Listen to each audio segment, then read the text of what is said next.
हर हर महादेव, ओम नमः शिवाय। सोम प्रदोष व्रत भगवान शिव को समर्पित उन विशेष व्रतों में से एक है जिसे जीवन के कष्टों को हरने और मनोकामनाओं को पूर्ण करने के लिए अत्यंत ही शुभ माना गया है। ये व्रत चंद्रमा के दिन यानी सोमवार को पड़ने वाले प्रदोष काल में रखा जाता है और प्रदोष व्रत भगवान शिव को अत्यंत प्रिय है। इस बार माघ महीने के कृष्ण पक्ष में पड़ने वाला प्रदोष व्रत सोमवार के दिन पड़ रहा है। मान्यता है इस दिन प्रदोष काल में भगवान शिव अति प्रसन्न मुद्रा में रहते हैं। इस समय विधि पूर्वक की गई पूजा और व्रत से साधक को न केवल सांसारिक सुख समृद्धि प्राप्त होती है बल्कि भगवान शिव की कृपा से समस्त पाप भी नष्ट हो जाते हैं। लेकिन ध्यान रहे, इस व्रत में शुद्धता और विधि विधान का पालन अनिवार्य है। यदि व्रत या पूजा में किसी प्रकार की कोई चूक हो तो व्रत खंडित हो जाता है और उसका फल प्राप्त नहीं होता।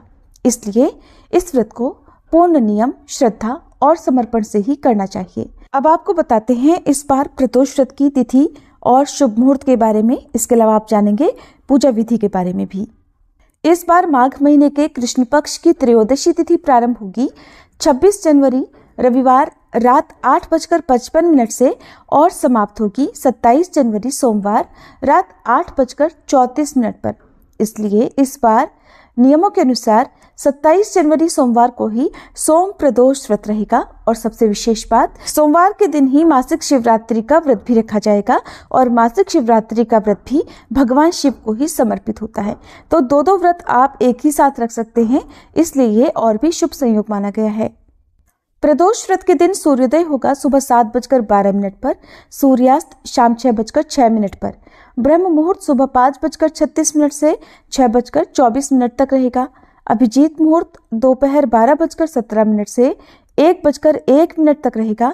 और ध्यान रखिएगा, इस बार सोमवार के दिन, सोम प्रदोष व्रत के दिन भद्रा भी लग रही है और भद्रा रात 8:34 से 28 फरवरी सुबह 7:11 तक रहेगी। राहु काल सुबह 7:30 से 9 बजे तक रहेगा। प्रदोष काल का समय रहेगा शाम 5:21 से 6:51 तक। तो शाम को प्रदोष काल में आपको इसी समय भगवान शिव की विधि विधान से मुख्य पूजा करनी है। इस बार सोम प्रदोष व्रत के दिन भद्रा तो लग रही है, लेकिन भद्रा का वास इस बार पाताल लोक में होगा और जब पाताल लोक में भद्रा का वास होता है तो ये धरती लोक पर इतना ज्यादा दुखदायी नहीं होती है। धरती लोक पर इस समय भद्रा का वास अशुभ नहीं माना जाता। तो आप पूजा पाठ या जो भी काम इस समय करना चाहते हो वो कर सकते हैं। सोम प्रदोष व्रत की पूजा करने से पहले आपको शुद्धता का ध्यान रखना है, स्नान आदि से पवित्र हो जाना है और उसके बाद आप भगवान शिव का ध्यान करते हुए व्रत का संकल्प लें। अब भगवान शिव की प्रतिमा या शिवलिंग को आप जल से स्नान कराएं, पंचामृत से स्नान करा सकते हैं।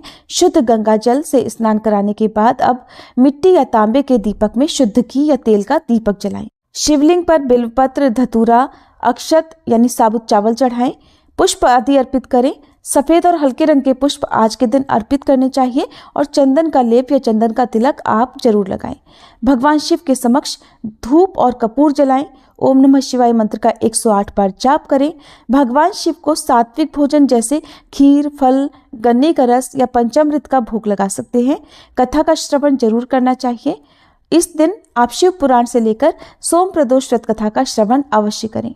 कथा सुनने और सुनाने के बाद सभी परिजनों के साथ हर हर महादेव का जय घोष करें, आरती करें। आरती करने के बाद सबसे अंत में क्षमा याचना करें कि हे भोलेनाथ, इस व्रत में जाने अनजाने में मुझसे कोई त्रुटि हुई हो तो कृपया क्षमा करें और अपनी कृपा बनाए रखें। पूरा दिन सात्विक रहें। शाम के समय इसी तरह विधि विधान से पूजा करें और शाम के समय यदि हो सके तो शिवलिंग के दर्शन करके शिवलिंग की आधी परिक्रमा अवश्य करनी चाहिए। इस तरह से सोम प्रदोष व्रत पूर्ण हो जाता है। यदि आज की वीडियो जानकारी पसंद आई हो तो वीडियो को लाइक करके हमारे चैनल पर इस दिन सोम प्रदोष व्रत की कथा भी अवश्य सुनिएगा।